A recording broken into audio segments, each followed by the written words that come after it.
Rob and Bruce Maccabee and Don Berliner, they probably have about 150 years of research with the three of them, among the three of them, 150 years, I think. I'm not saying Rob's 150 years old.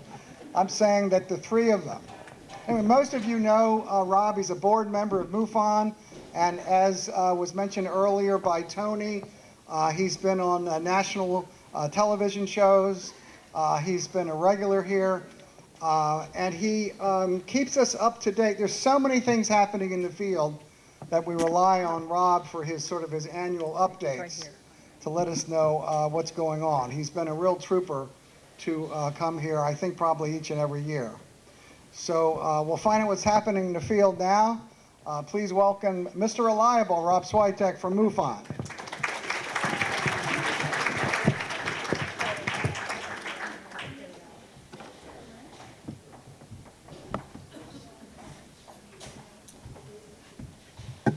Let's hope there's no computer problems. Thank you, everybody. It's great to be here, as usual. And as usual, I will have a lot to impart to you. Hopefully some of it will be useful. Thank you, Peter, for the introduction. As always, I do appreciate that. And the other person I will thank here publicly is my wife for making my PowerPoint presentation. Otherwise, I'd be back to using 35mm Kodak slides. And that's about where my expertise on this ended. Anyhow, yeah, I wanted to give you just a brief rundown on what I hope to impart here today a little bit. And I will start out with a brief overview of the government situation such as it is. Just as sort of, you might wonder, well, who's actually doing the UFO investigations on behalf of the government? What's it called? Why are they doing it? When do reports come on? This kind of stuff. It's a little, I'll have a lot of sort of text slides, but I tried to keep them kind of small so there won't be a lot of reading. And I'll try to read anything you might not be able to see on the screen. Then after that, I will segue into recent sightings and give you an idea of how many sightings are occurring, at least from MUFON's point of view, in the U.S. today. And then we'll go into, I have about a baker's dozen or so of sightings that hopefully I'll be able to get through.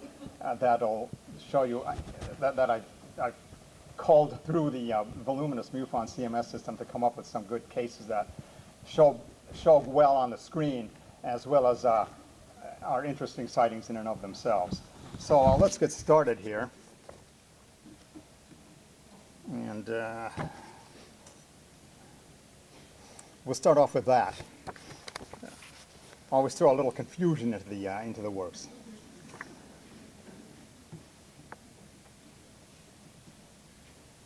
Okay, and get right down into the technical nature of this thing here. For a while, you may have heard that the National Defense Authorization Act that came out last year, it authorized that the government put together, the defense intelligence, all their agencies and defense, put together a center for looking into the UFO reports. Last year it was called AIMSOG, AOIMSG, for Aerial Object Investigation and Management Synchronization Group. What a stupid name, but nonetheless, that's what they called themselves. Well, AIM is now gone, and they now have something called the All-Domain Anomaly Resolution Office. And this is this slide here is from the press release. What does the AARO do? And that's something, a good question people would have. What's their purpose? Excuse me, Rob, I'm sorry, they can't hear me. I'm not going to, okay. Want to move this forward? Yeah, to do that. I can hold that. You want me to hold something? Oh, no, well, that's all right. Peter's introduced an additional complication into the system. They're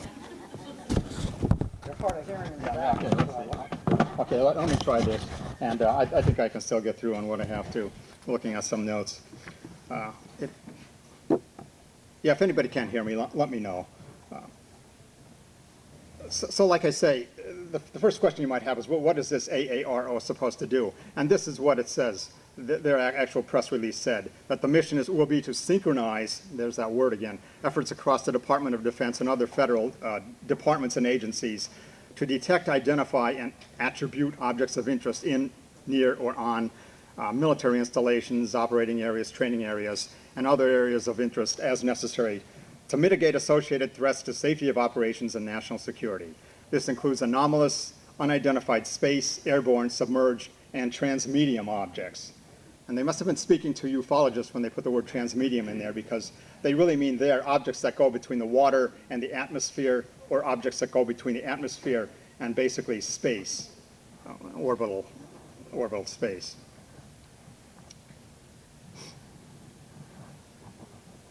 The NDAA Act last year and this year is the one that will be coming out and will be signed by President Biden probably within the next month.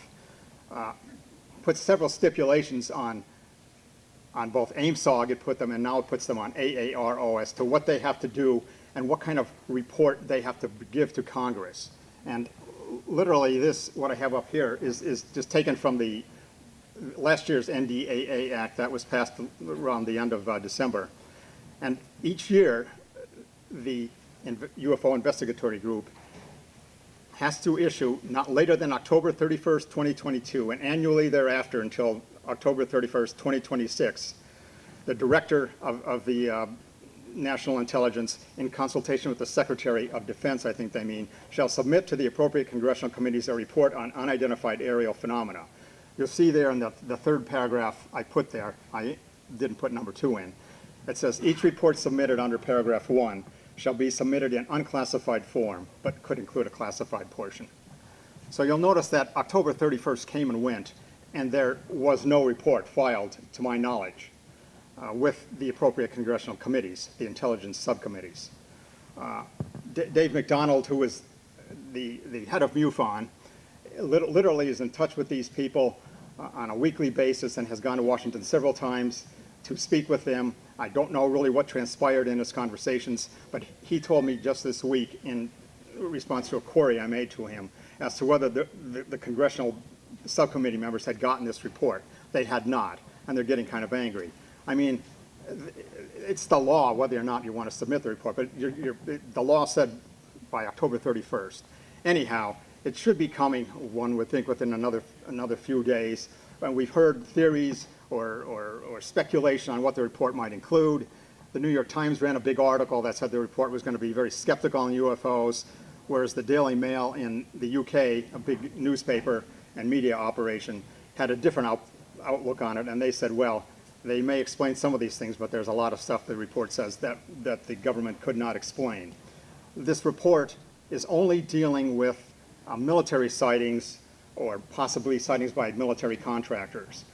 These people in the DNI and in the government don't seem to realize that sightings occur among the civilian population in the United States. Thousands of them. What else does the report have to include? It says each report under paragraph 1 shall include the following information. And you'll see there's subsection A. It goes all the way to P in the alphabet, but I only put 3 of them down here. But the report has to be very comprehensive. For example, look at A. All reported unidentified aerial phenomena-related events that occurred during the 1-year period that the report is covering. At K, we skip down a little bit. An update on any efforts underway on the ability to capture or exploit discovered unidentified aerial phenomena. Well, that's kind of a profound sort of statement there. Now, the unexplained phenomena could be a drone from China or Iran, conceivably, but it could be something else. Who knows? And then look at L. They want any assessment of health-related effects for individuals that have encountered unidentified aerial phenomena. So that too, I would love to see what kind of cases they get there. And I don't expect that the report will include all this stuff, but maybe some of these things just didn't occur in the previous year. But this is what they're supposed to supply. And I've left out all the intervening alphabet numbers between, L and P and all the other ones, and M and N and all that. They're just not here, but they're tasked with a whole bunch of stuff. Excuse me. So that's how we stand with. Again, this is a quick conspectus, a quick overview of what's expected from the AARO this year, and we'll see what happens. I can't tell you, like I mentioned, Dave says the committee members of the Senate and House Committees on Intelligence are kind of annoyed at the responses they're getting from the DoD. Meantime, is another player threw its hat into the ring, and that's NASA. NASA earlier this year said that they were going to look into the UFO subject. Now, I'll show you a slide at the end of the series of text slides on some information on an earlier NASA study, and there was one in 1977. They started to look into the subject, but they're going to look into it anew now. And again, what are they going to do? What is this study supposed to do? From NASA's own press release on June 9th, they say that they're commissioning a study team to examine unidentified aerial phenomena. That is, observations of events in the sky that cannot be identified as aircraft or known phenomena from a scientific perspective. This is an interesting sentence. The study will focus on identifying available data, how best to collect future data, and how NASA can use that data to move the scientific understanding of UAPs, I want to say UFOs, but they say UAPs, forward. So it's really a study to do a study. That sentence doesn't say they're actually going to be looking at the data and coming to conclusions. But everybody assumes they're just going to be studying the UFO phenomenon, and maybe they will. But then the next one that I've highlighted here, because obviously it wasn't highlighted in the press release, says the limited number of observations of UAPs currently makes it difficult to draw scientific conclusions about the nature of such events. And that's when I sort of mentally said, oh no, these people know nothing about the UFO subject. Limited number of UAPs? Are they kidding me? MUFON gets 6,000 cases a year, and many hundreds of those are unexplained, and that's been going on for year after year after year. You know, if we had Dick Hall here, he could talk about the thousands that NICAP had, or Coral Lorenzen from APRO could talk about the thousands that they had. They stretch back in an unbroken line to 1947 and before. So the people, whoever wrote this press release, and I would say it ultimately the buck stops at Bill Nelson's desk, the administrator of NASA, don't really understand what they're getting into here, or don't understand this phenomenon. Let's see what the next slide has. Here was almost the first line in what NASA has to do as an organization. It's in their charter that was written in 1958, and that's when NASA was established. The charter says, to this day, and it's still in the charter, although it's been modified a couple times since 1958, the aeronautical and space activities of the U.S. shall be conducted so as to contribute materially to one or more of the following objectives. Number one, the expansion of human knowledge of phenomena in the atmosphere and space. Well, that includes UAPs or UFOs, and NASA should have been doing that, as far as I'm concerned, right from the very beginning. So in conjunction with this study, NASA then announced who the members of the study group will be. And I'm not going to give you all 16 names of them. Most of them are not names that are familiar to most of us, though they, for the most part, are scientists. But they selected 16 individuals to participate in this, I'll say, study of a study on UFOs. And they're going to begin the work on Monday, October 24th, and it goes for 9 months. And they have, well, I saw someplace, I saw a budget that they were going to have for this. It's not very large, considering that there'd be a lot of people, at least these 16 people employed and being paid, and probably travel and other stuff. I think it's like $1 million or something like that for a 9-month study. It might even be less. Anyhow, I couldn't find that again to be able to say for certain what it is. But anyhow, to do this, the team of 16 people will identify, it says, how data gathered by civilian government entities, commercial data, and data from other sources can be analyzed to shed light on UAPs. It will then recommend a roadmap for potential UAP data analysis by the agency going forward. Again, it will recommend a roadmap on analysis going forward. It seems to me a study of a study, how to do a study on UFOs. And these 16 people, many of them are prominent scientists. I would say probably all of them are. There's a bunch of astronomers, guys who are looking really at phenomena in the universe well beyond the Earth, tens if not hundreds of millions of light years beyond the Earth. There's an oceanographer. There's a journalist. It's the daughter of Frank Drake from the Drake equation. Now, she has a PhD in, I think it's genetics or something like that, but at the moment she's working as a journalist. And there's a couple of engineers, aerodynamic engineers. Those would be good people for a panel like this. We are looking at events that occur in the atmosphere of the Earth. There's no reason to necessarily think that a person who knows how universes evolve or how stars evolve would know much about the UFO subject unless they started to look into the subject themselves. And therein lies the rub. I'm not sure any of the people on this list of 16 people have ever done any work in the UFO field. They're not familiar to me as having written papers for the limited numbers of refereed journals that have come out with UFOs topics. The Journal of Scientific Exploration is a current one that every 6 times a year or something like that comes out with refereed articles on anomalous phenomena. That's a good place to start if you're a PhD scientist and you want to publish a paper on UFOs. None of these people, to my knowledge, have ever done that. So I think, in my opinion, that it's the University of Colorado study all over again. And just really briefly to go into that, it occurred at the end of the 1960s. The Air Force wanted to get rid of the UFO problem with Blue Book, so they had an independent group of scientists, many of them based at the University of Colorado. That's where Dr. Condon was at the time, look into UFOs. All the people selected for the so-called Condon Committee came into the subject as newbies in the UFO field. Most of you sitting here in the room here would have known like 100 times more than those people on UFOs. They came in as knowing practically nothing, and so they had to learn on the job. And I get the same feeling here with this panel of 16 scientists that NASA's chosen. They know nothing about the subject. Already, Frank Drake's daughter, I think it's Nancy Drake or something like that, has said, boy, I hope all these UFOs just turn out to be nothing. Well, that's not what we want to hear before the beginning of a scientific study. You don't go and line your biases right on the line here, but that's what she said.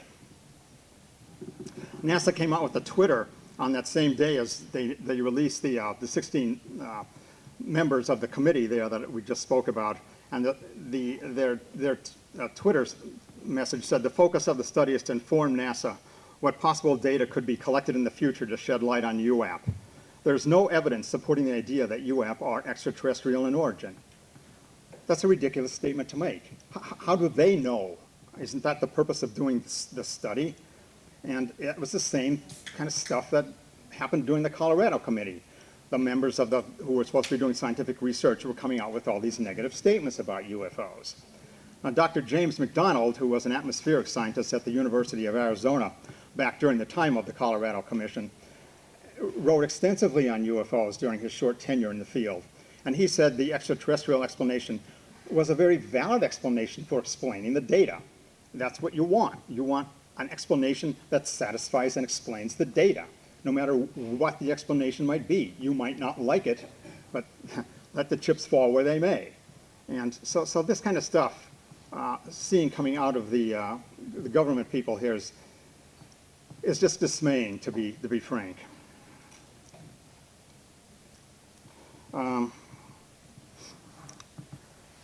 The 16 panel, the 16-member panel is headed by a fellow named Spergel, S-P-E-R-G-E-L. He's a physicist, and he's got a long kind of a distinguished history in working in prestigious universities and on studies, and has 100 refereed articles, if not 1,000 in magazines and all this. But he wrote a paper. It doesn't really matter. He wrote an internal paper for NASA, let's put it like that, on UFOs about a year or so ago, sometime before the NASA study was announced.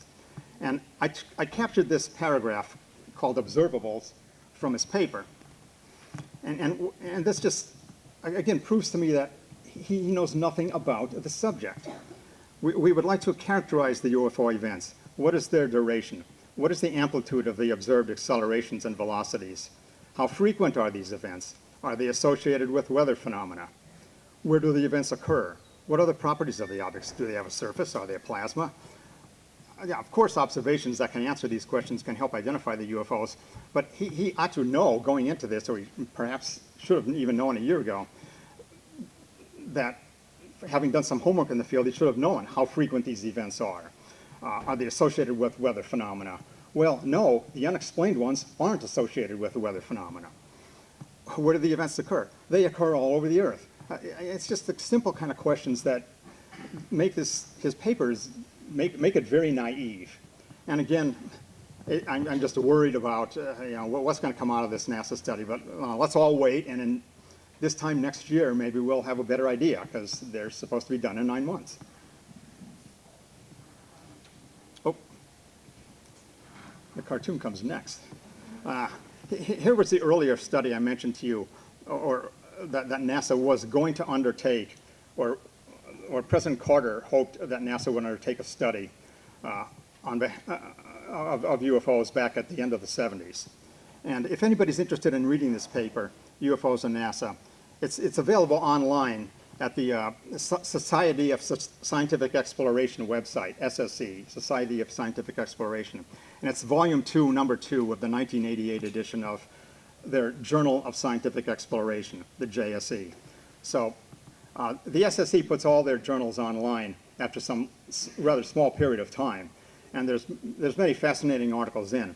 But this article sadly summarizes the entire history of what occurred at that first attempt to get NASA involved with UFOs. Needless to say, it didn't really end all that well. And the author of this, Richard C. Henry, is a fellow known to some of us here in this room. He was a board member of the Fund for UFO Research. In theory, he still is, because the fund still exists. There we go. I'll get into some of the sightings now. I'm not going to go on any more about the government stuff. If anybody really does have a question that maybe I could answer, we'll have the panel discussion later today, or you can buttonhole me between now and then, and I'll try to answer your question. But let's look at how sightings are actually going here. Here's a chart I made for you on November 3rd, just a few days ago. And I showed a variant of this chart every year. UFO sightings reported in the CMS system of MUFON. That's CMS, for those that might not know, is the case management system of MUFON. Now, MUFON gets cases from the US and many international countries. I've only used the US ones here. So yeah, up through October, there were almost 3,700 cases that MUFON's got this year, of which 708%, or 19.2%, were unknown. And then I put the highest states, the 6 highest states, I guess it is, showing you how matters lie regarding incoming sightings and unknowns. California, Florida, and Texas almost always lead every year. And as you can see, this year is no exception. Michigan's a newcomer on the list. 155 cases, only 8 unexplained. A little bit of a problem there, maybe, or maybe not. Usually the unknowns on UFOs, the IFOs versus unknowns are usually between 10 and 20%. I think Blue Book had 3% or something like that. It's a little bit all over the map, but we get a little suspicious when you look at, say, 100 cases and you don't find anything unidentified. Or if you look at 100 cases and 75% are unidentified, you know something's probably a little bit off with the investigations. Look at the 6th one in Arizona. There's a problem with the numbers in Arizona here. And 148 cases, they've only come up with 1 unidentified. I'm wondering what's going on there.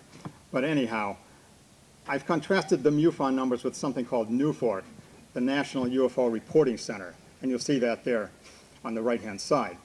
They got a variation of the MUFON number, 3,608, for the same time period as MUFON. Now, a fellow named Peter Davenport runs NUFORC, and his database includes international sightings as well as U.S. sightings, so his numbers are a little large. It would be somewhat smaller if you took out the internationals, of course. But he gets a hell of a lot of sightings each year, and the tragedy of it is that none of his sightings are investigated. Once in a while, he'll farm one out to a group or something like that, or even to MUFON, and someone will look at it. But in general, they just all go by the board. And he puts little synopses up on his site. You can go to it, nuforc.org, and you can see the sightings he gets, and some of them are mighty interesting. And another thing about Peter is he's not doing too well health-wise. He's not a particularly old individual, but he's just not doing all that well. So we in the field are not sure what's going to happen in New Fork if Peter steps down, or God forbid that he dies or something like that.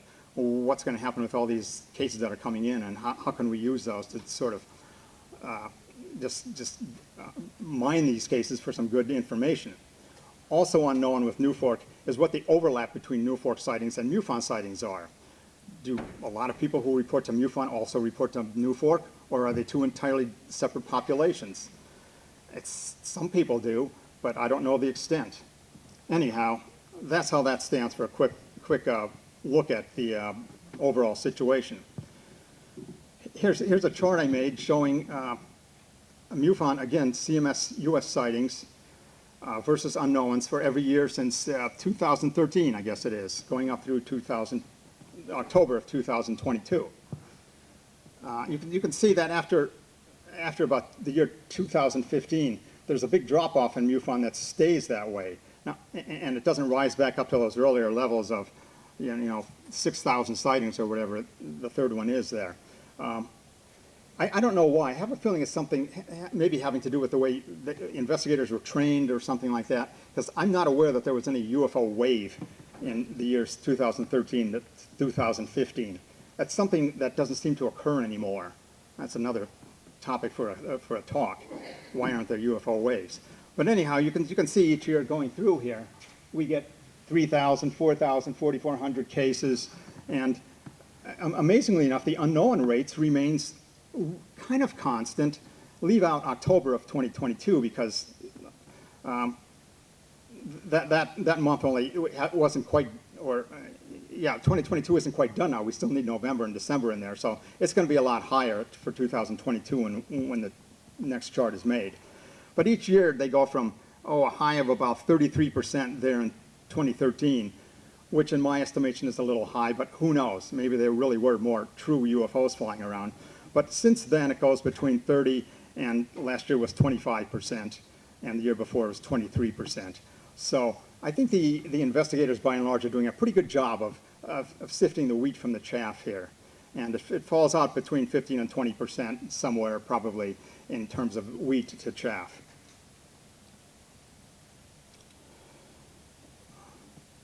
The next chart I made here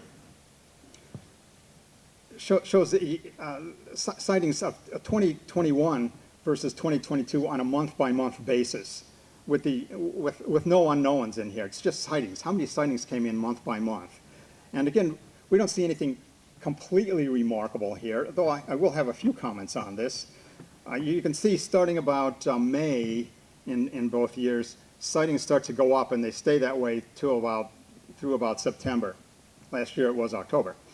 In 2021 it was October. That's a normal seasonal variation that ufologists, UFO researchers have known about for a long time. More people are outside in the summer, of course, so the chance to see something in the sky is a lot higher. The same thing goes with the unknowns. If there's more sightings, there probably are more unknowns in the summer, just because people are more aware of the sky and they're reporting and seeing things. They tend to be inside more during the winter. And it's brighter out in the day, sometimes you can see things, but the night works in favor of UFO sightings during the winter times. But nonetheless, this seasonal variation is and has been known about for a long time. You'll see in May of 2021 there, that big peak there, on my screen it's a little hard to see, I think it's 534 sightings. I have a feeling that a lot of those were caused by these Starlink satellites. That's turning out to be kind of a large problem. And I have the list here if anyone wants to know after my talk how the Starlink sightings, Starlink launches have varied month by month, but they do impact these sightings. If there's now 5 launches a month, with which SpaceX is doing, the sighting totals go up. And the investigators are getting savvy to how these Starlink satellites look, so they're able to identify a hell of a lot more of them maybe than they were just a year ago in May of 2021, a year and a half ago. Not as many go by the boards as UFOs. They're very strange looking in the sky in the night. And while I was going through, I found a few unknowns in the 2022 results that I'm almost positive were starlings. They're very identifiable. But anyhow, that's how the sightings stand with regard to the last 2 years. And again, here's just the unknown sightings for the last 2 years. How do unknown sightings vary? You'll see May of 2021 had that big peak there of 120 some, almost 130 some unknowns. Some of those might have been starlings, but otherwise it's, it stays relatively constant. October of last year, maybe we had local waves of unknown sightings. I don't know, but those months were all kind of high. You'll see the seasonal variation again, starting about May with unknowns. So that's how matters stand with that. And I won't go into any more of these statistics. It's kind of interesting, but to a statistician more so than to maybe all of us here. And I think there's something you could learn from looking at this statistically. And we do need, like Mark Rodegard, the head of the Center for UFO Studies, is a statistician. And he can look at different variables and parameters of these sightings and come forth with some real gems of information. But nobody is doing that with the MUFON cases. Okay, now we'll start into the sightings. This is a case that I was going to speak about last year, and maybe did have a chance to get into it last year just a little bit. The sighting that I'm going to speak about came from Pennsylvania, but it involves something called the MADAR system. Right here you see a MADAR unit. Right here you see a MADAR unit, okay? This is how small they are. A fellow named Fran Ridge in Indiana has been making these things for a number of years now. He sells them for a very nominal price, a couple $100 I think, but basically this has three kind of instruments or sensors in it to detect what he thinks would be UFO events. Does the magnetic orientation change? Would a compass needle move if a UFO were over it? This box has a sensor that would determine that. It also has a sensor in there determining the geomagnetic field strength, the magnetic field strength of the Earth. Does the UFO add to the magnetic field strength? Does it subtract from it a little bit? Would it go up or down? And then he's got a third variable in there on, okay, let's see. Now my third one is not coming to me. But anyhow, he's got these three different things. Oh, acceleration. He's got an accelerometer in there. So if you move the box, or the box vibrates, or something like that, it'll cause the box to send out an alarm. Okay, so those are basically, it's a basic thing, but those are the three quantities that will set off the box. And I have one, and this one used to be mine, but I just got a new one. Lightning destroyed my old one. And it hooks up to the internet, and just 24 hours a day, and it's giving its results into to MUFON, to MADAR Central in Indiana. Here's a map showing where all the so-called nodes of MADAR are across the U.S. Fran now has about 148 boxes in the U.S. and in other countries. There's some in Canada. He's got some in Germany, France. I think there's one or two in Australia. Most of them are in the U.S. In the east here, some of the node numbers are overlying each other. Mine's there in Virginia someplace. But when one of these nodes is triggered, the little circle changes to red. And you also get a message on your computer, or an alarm goes off, what Fran calls a DAS. I think it stands for delayed alarm signal or something like that. He says, well, that delayed alarm thing goes off. Yeah, you'll be right out of bed in a second, that thing's so loud. Do you want one in your house? And I said, Fran, leave off the DAS for me, thanks. I do a lot for UFOs, but I don't want to be getting up at 2 o'clock in the morning with this large, clanging alarm. But he does do that. Fran does. And he'll run outside in the night. I don't know what his wife thinks about it, but he'll run outside in the night and try to see something. And the goal is to see a UFO at the same time as the box goes off. And we'll see whether that happened or not. Here's Fran Ridge sitting in, MADAR Command Central there in Newburgh, Indiana, surrounded by his screens. I think he's got more stuff there than they have there at in NATO, in NORAD there in Cheyenne Mountain in Colorado. But Fran keeps his pulse on it all. He's a very assiduous researcher, and he's been in the field since the early 60s. He's a good fellow too, by the way. And anybody can purchase one of these things from him. If you go on his NICAP.org site you can sign up to get a MADAR unit and put it in your window, and you can be node number 149 if that's not already taken.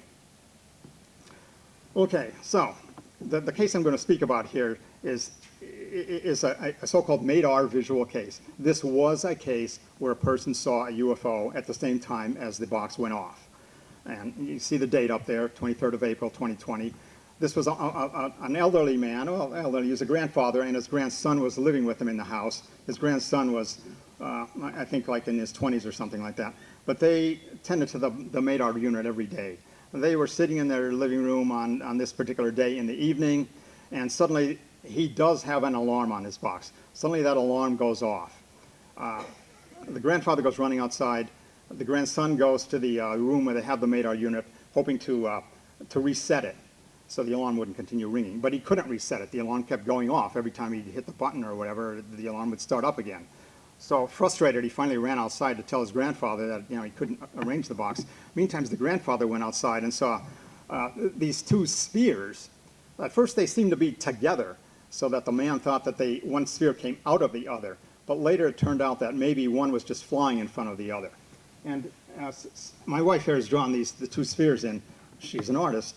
And so we see one sphere in front of the other one there. They were orange. They had a misty kind of a look to them. They didn't have sharp edges. But part of that might have been due to the fact that it was a little bit foggy outside of that particular night. The objects were very close, within 150 feet or to 200 yards or so when they vanished. They were slowly moving at above the top of the tallest tree, but not very much above the top of the tallest tree. And the fellow said, "Oh, our MADAR antenna." You know that you're dealing with a person who really likes MADAR when they have their own dedicated antenna for the MADAR unit. I do not. It's an internet connector, an Ethernet connector. But he has this antenna. He said, "Oh, the UFO was not as high as my MADAR antenna." So it was moving below that level and across the field. And all the dogs in the valley were barking, and these cattle in a nearby barn were completely upset, kicking and stamping, very, very annoyed by what was going on with these things. So they eventually were lost to view among the trees. That's how they disappeared. Nothing fancy about that. Now, he said one of them, one of the UFOs was moving in and out of the path of the other one in sort of a sinuous nature. And I thought, that's kind of odd. I don't hear that very often. Then I came across a case from the UFO evidence from March 10th, 1952. A fellow who was waiting outside in the early morning for a bus going to work saw these objects that you see here in the lower left in the sky above him, a number of thousands of feet. He said one of the objects was going in and out of the path of the other object like a pendulum. And it looked very odd to him. And I think he might have been an engineer. But anyhow, a good sighting. Here we have the same kind of motion. And I've never encountered that before that I recall in very many cases. So here we have a unique kind of a correlation on these cases that I always love to find these kind of things. So that's the Millerton, Pennsylvania case. Let's move on to Arlington Heights. I don't want to run out of time here. This was another case I was going to speak with you about last year. You see the date up there. The number on the upper left there, 112168, is just the CMS number of the case that the MUFON investigators used for their reports and everything like that. That's what that is. This was a kind of a weird case.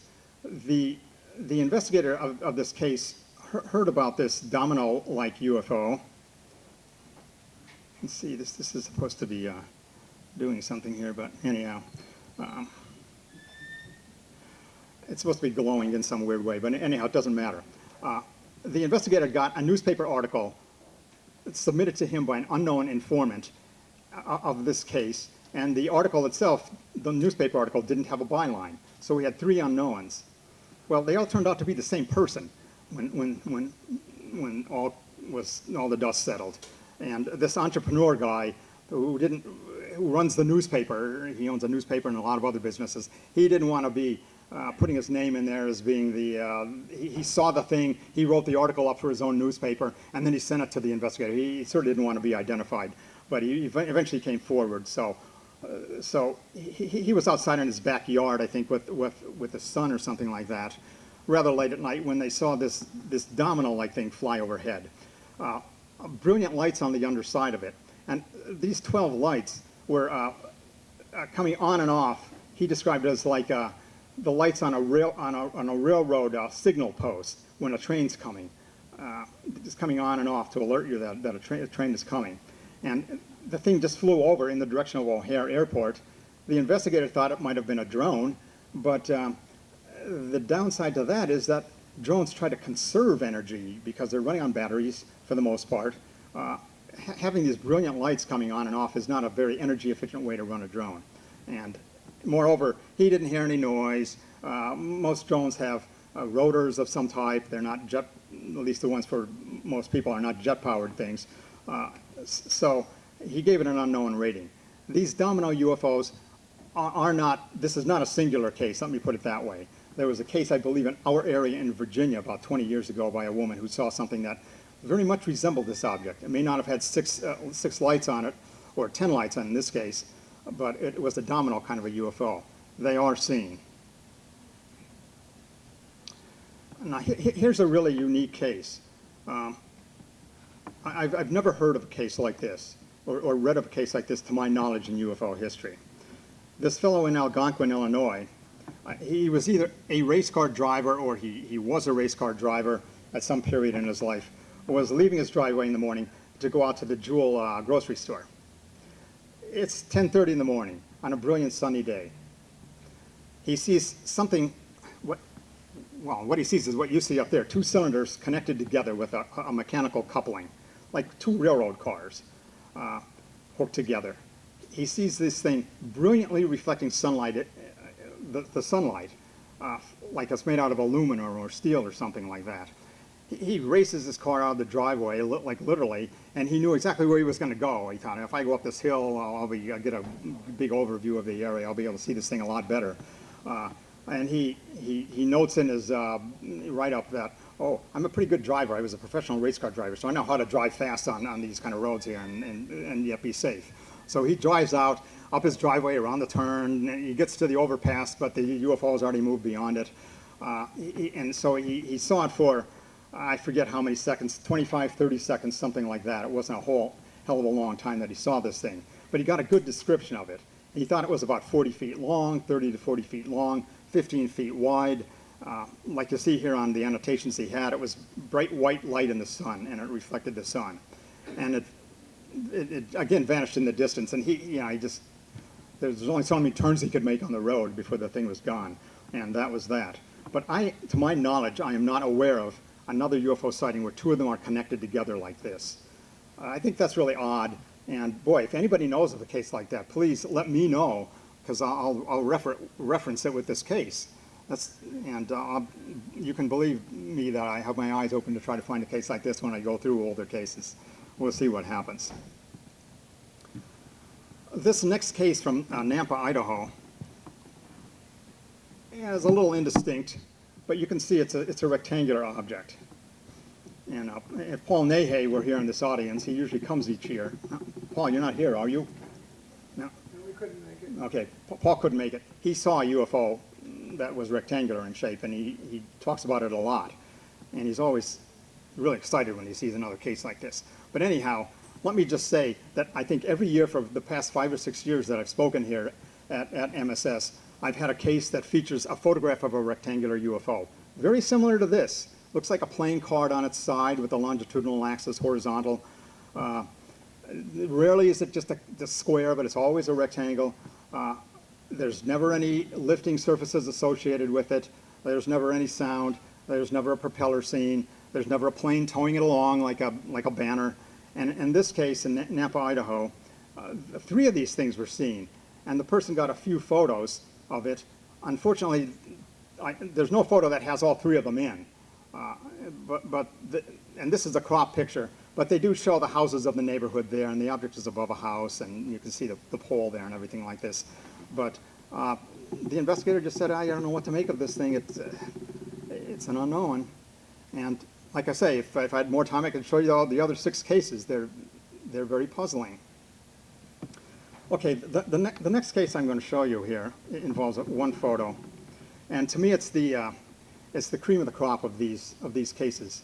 Not necessarily in the visual one, yes, but it's a great case. So I want to give that lead into this case, and I think this next case should be a case that is brought to the attention of the intelligence committees, because they get a lot of cases from government sources and aircraft pilots, military pilots flying airplanes that are, getting pictures of these things or video of this stuff. As we all know, some things are taken from the ground, but this was a good case taken by a woman on an airplane.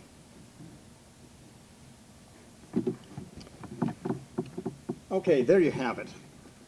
The actual photo is on the left there, and you see a blow up there and the inset on the right that Sue made for us. This woman is a high-ranking member in the U.S. military. Don't know what office or anything she works in. She's flying a civilian airliner going to vacation, meet her husband in Dallas, and she's flying from Colorado. She's somewhere over Skellytown, Texas. Again, I don't really know where that is, but that's what she said. And she provided the flight path of the airplane, and we know the flight number of the flight and some other details. Obviously, the investigator knows her name.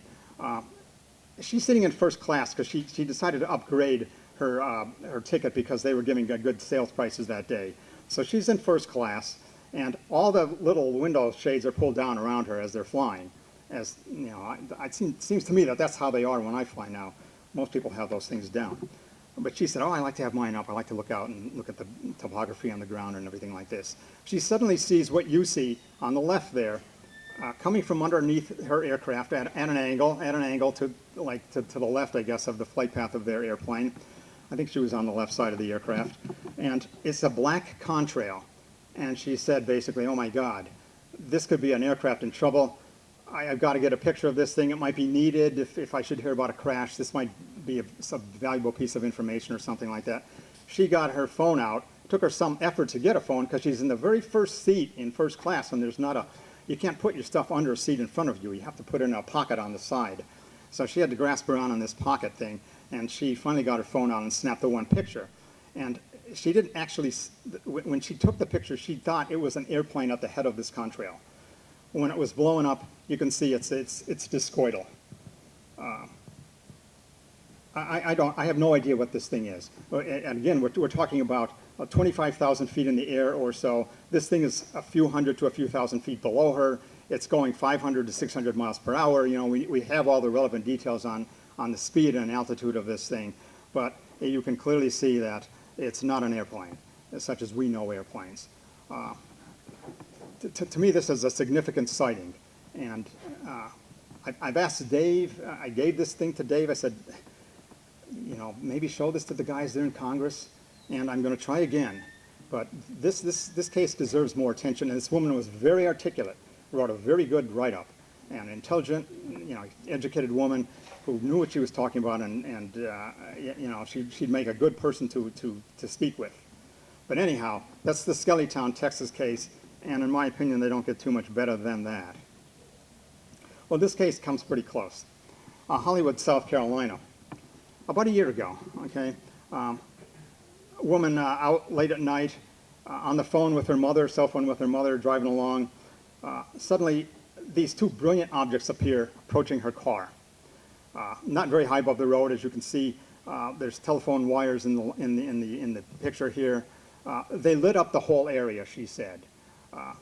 She thought they were discoidal, and that's sort of what the picture shows. But then she said, yes, when they really got close, the light was sort of so bright that I couldn't quite identify the precise shape of the thing, but she said it might have been like a boomerang-shaped thing emitting all this light. But at one point she said there was a discoidal. It sort of doesn't matter too much to me because I could see anybody making a mistake like that. But anyhow, she took a series of photos, and this is one of them. Let's get another one here. Let's see, got the right button here. There we go. There they are. Don't know what they are. Okay, so this is the true unknown. I'm not going to present any cases here to you that are, in my opinion, IFOs. In fact, I took some out of this lecture because I thought that they were Starlinks. And I thought, I can't show them something that I think is a Starlink, even though it's a good video. So These, to my knowledge, are curated and are pretty good cases. So this one too, a very strange case that the NASA panel should know about this thing. It's clearly not insects. It's not, I don't think it's a weather phenomena, but nonetheless, they should be aware of this, that these are coming from good civilian witnesses. Let's go to the next one, another South Carolina case. This has a video associated with it, and I wanted to show you that video. I'm not 100% sure, so I'm going to be able to get it here. Oh yeah, there we go. Okay. A man went out for a smoke kind of late at night. Or maybe it was early in the morning. I have the time here, but I don't want to flip through the papers. It was dark, and he by his own admission, he's a UFO repeater. He's seen a lot of UFOs over the years. However, he goes out and he sees this thing, and he says, geez, that's not like anything I've ever seen before. Let's see how this thing looks. I apologize if language comes over here that I don't, you know.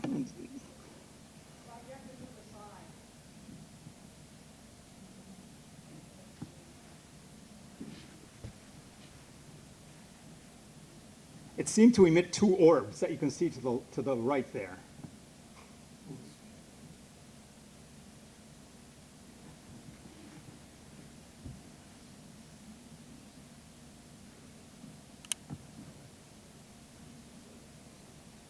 And it goes through these trees and eventually just comes to an end.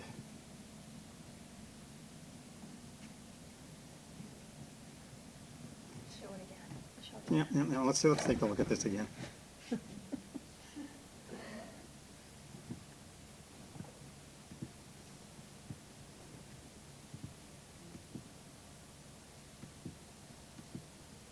I'm not getting the thing to work again.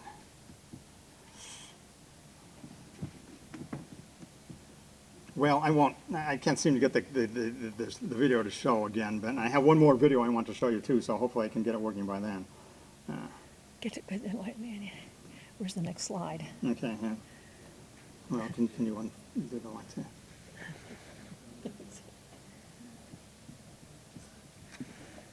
Let's see that again. No, I can't. Cindy, don't start laughing. Oh, it's too late. I lost it. And anyhow, well, at least we saw it the one time. The guy saw that very strange multicolored object going overhead. It seemed to emit two orbs out the front of it, which we clearly see there toward the end. And again, it's a pretty good video case. Don't worry about it, please. Let's hope I get the next one right. Yeah, and you get the general idea. I see 100 of these videos of UFOs at night. Believe me when I tell you that, 100 if not more. And most of them are very poor. They're just pinpoints of light in the night. This case was not like that. Aurora, Colorado, January of this year. A couple was out in a hot tub, and the wife says, boy, look over there, over the house there, there's a UFO. And they, I guess, frequently joke about that. Oh, there's a UFO. In this case, it really turned out to be something they couldn't explain. And what they saw was this sort of agglomeration of these lobes, green, blue, white, very, very intense colors, very electric, I think is the word they use, very electric colors. And the thing came right over their house, a few hundred feet overhead, moving at a slow speed. And each of these lobes, this is kind of hard to imagine this based on their drawing, but the lobes were rotating in tiers around what seemed to be a central substructure to this object. So the lobes were rotating in a counterclockwise direction slowly around it as this object maneuvered on through the sky. But sort of like a lot of little bubbles that you might see in a detergent or something like that, a clump of these bubbles. But there was no noise associated with this thing. It was moving at a fairly good clip. No lifting things, no lifting surfaces or anything like that. It's, again, I'll have to say it's a true UFO, whatever they are. Okay, Paul Nahay, where are you? Here's another one from Lake Mead, Nevada, a rectangular object taken this past March. A fellow was driving, I think he was with his girlfriend or something, around on the northern branch, the northern road around Lake Mead, whatever. He sees this excuse me, rectangular shaped UFO going overhead. He first thought it was a banner pulled by an aircraft. Saw no aircraft, saw no propellers. You know the routine now. He took 6 pictures of this thing. That's one of them. Here's another one over a more flat terrain there. It moved over more flat terrain surrounding the lake. And sharp-edged, has kind of the same proportions as the earlier one I showed over Nampa. And there you go. That's another good case that the people in Congress should know about, that these things are not just seen by military people. Okay, take a deep breath with this next one because it's going to have a lot of, this one, not a lot, but it's going to have another video. And let's see whether I can make this happen. It doesn't matter, it's an 8-second video, but it would be nice to see this thing. Anyhow, this picture was taken by a security officer at a school in Corte Madera, California, out around noontime, making the rounds about the school. And he apparently saw a white cigar-shaped UFO. Could have been a disc seen at the side, from the edge, who knows. And initially, he sees the UFO, and I'm going to point to the picture here. It's probably here. The video shows the UFO going here, between this little gap, between this clump of trees and this clump of trees. In fact, here's the blowing up thing we have on the left there for you. And it was not easy to capture that still frame thing because you only have 8 seconds to work with. But the UFO moves between that gap. And it's very clearly not a cloud or anything like that. Let's see here. No.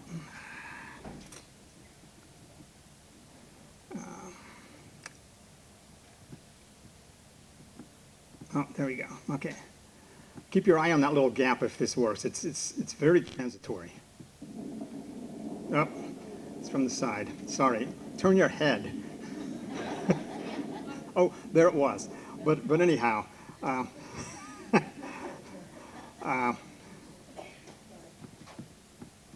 it's just a line. It's a one-use only video. But anyhow. Thank God I captured it on the still photo. But you see it there. That's almost better than the video. It's a really weird thing going between those 2 trees. And the video, since it lasts 8 seconds, the object doesn't even reach the left-hand clump of trees. It reaches 3/4 of the way there before the video just suddenly points down toward the ground. And that's the end of it there. But so the fellow said he saw it beforehand, and I just got word from the investigator the other day. And then he knew where to point his camera to begin with, and he zoomed in on the thing. Let me go here to the next, this next one. Yeah, thank God I can see the next slide coming up here. And we don't have too many more to go. And I deliberated a lot before using this slide in this presentation because I've heard of cases like this before, but this one was a little bit unusual. So let me show it to you. There's the picture on the left. This was taken by a woman on a beach in Scotland. She was out playing with with either friends, but she had her dogs with her. They were romping around the grass area that you see in Inverkeithing, Scotland, just a few months ago. The large one here is the close-up of this ball, this spherical UFO. Here's the good news is that's a great picture of a UFO. That thing's really weird. It's even got some texture on it. Looks like a little globe or a little asteroid or something, completely spherical, flying over the beach. The good news. The bad news is she didn't see that thing when she snapped the picture. You know, we hate that when that happens, but nonetheless, it does happen a lot in ufology. And the investigator looked 9 different ways at her pictures, at the metadata on the pictures, as to was there any evidence of software manipulation? Or was she using Photoshop in some way to introduce this object in? The dogs didn't seem to be acting in an erratic manner there at the beach. So there's really not much else I can say. This thing seems to be over the water in the bay there, coming in by the mountain in the background there. So it's not tremendously far from her. Very odd object. And a fellow who usually is here at MSS each year, he's now moved to Utah, Dwayne Donnell. Some of you may have heard his talk. He saw an object somewhat similar to this when he was a young man. I think it even might have been, it was just more, had more looked like an asteroid or something, like the moon. It was cratered or something, but it flew past his car. And so this is what we seem to be having here in this case, if indeed this object was where we think it was.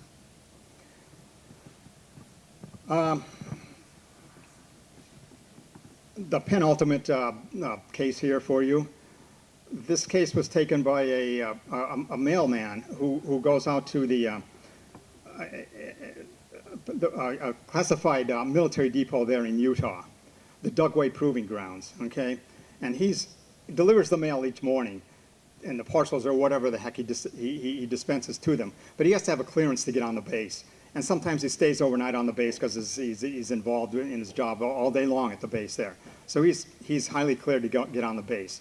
Each day he makes a point of when he's coming to work, and it was at 6:30 in the morning, this particular day on the 16th of August, there's a little dirt lot or something like that right outside the fence of Dugway Proving Grounds. He pulls into this paved lot, he looks at his email a little bit, and makes some phone calls, because he says it's difficult to communicate once you're on the base. You lose your cell phone signal. So he pulls into this lot. He suddenly sees a tremendously bright light in the sky, looks up and sees what he described as a splinter-shaped object. And this is his drawing here of the object. Okay, you'd also say it's needle-like, with 4 very, very brilliant lights on this thing. It's coming, I think he's looking north, and the thing is coming sort of toward him, and then it turns a little bit, and he first sees one light, then the thing turns and heads in a northwest direction, and he sees, oh, this thing is really longer than I thought it was, and it has 4 very bright lights on this thing. As it's traveling along, cloudless sky except for one cloud near this object enters this little cloud. He said, it's a very wispy, tenuous cloud. Any kind of a plane or anything flying behind this cloud should easily be seen. Well, this object just disappeared behind the cloud. Angularly, the cloud wasn't very wide, so the object should have protruded from the other side. It never came out the other side. He was very upset by this thing. He drove in onto the base right then. Did you see that? Did you see that? He says to the guards. We see a lot of weird stuff around here. Let me just tell you, the guard said, we see a lot of weird stuff. You learn to expect it. And his head was, boggled. He did his job. He went on, and he said, my whole view of the universe has sort of changed as a result of seeing this thing, and it's changed in a negative way. This didn't seem to really help him too much. But there you have it, the Dugway Proving Grounds case. And my last one here. Walnut Creek, California, just about 2 months ago. This woman is out with her boyfriend on a picnic lunch during the day. They're sitting on the grass, on a blanket or whatever. She looks up into the sky and sees what you see there on the drawing. This is really one drawing. It was split into 2 because it really was too long to put in one slide, so Sue split off the part and put it below. But it's one drawing. She sees these little white objects very high above her. They look like V-shaped, stealth bomber-shaped objects. But there were 6 of them. And her boyfriend at first couldn't see them, but eventually he did. It was hard to see. You had to know where to look in the sky, and the light was coming down and all this kind of stuff. But he finally saw them several times. She saw it the whole time. As the objects were there, they weren't necessarily translating along through the sky like an aircraft, but they sort of stayed in one section of sky, and they formed a V. You see there on the left shape. Then the V turned to the slant line there, all in one place. Then the objects reassembled themselves, and they formed a circle there as the third shape, or a polygon. She said it was a circle or a polygon, okay? And that's what they did. And she said they clearly were not birds, and she's very adamant that they were flying objects of some type. And her account's a little unclear. This is where I would love to speak with the witness. She either looks down and looks back up and they are gone, or she said they suddenly in another part of her thing, they all sort of flew off in different directions, and that was the end of the sighting. Now, lest you think that this case is a singular case, It is not a singular case. I have come across 5 or 6 examples of UFOs. One of them I gave here at an MSS some years ago, of objects that did almost the same thing. They're moving across the sky. They're in a V. And then they become a circle. And then they become a triangle. Then they become, something else, 3 or 4 different shapes as they're moving along. And one of the earliest cases that's in the, I think it's the Project Grudge report, the first Air Force UFO study program. And they published their results, and there was a case in there from 1947, I think it was, that described this exact same kind of thing this woman saw, with objects forming different shapes as it was moving along. So very rare, but again, we have a consistency of cases, and that's what I like to look for in the UFO phenomena. And before Peter comes out with a baseball club or something, or a big hook and yanks me off, that's the end of my talk. I got through my slides here for you this time. And thank you for being a really great audience, as always. Thank you.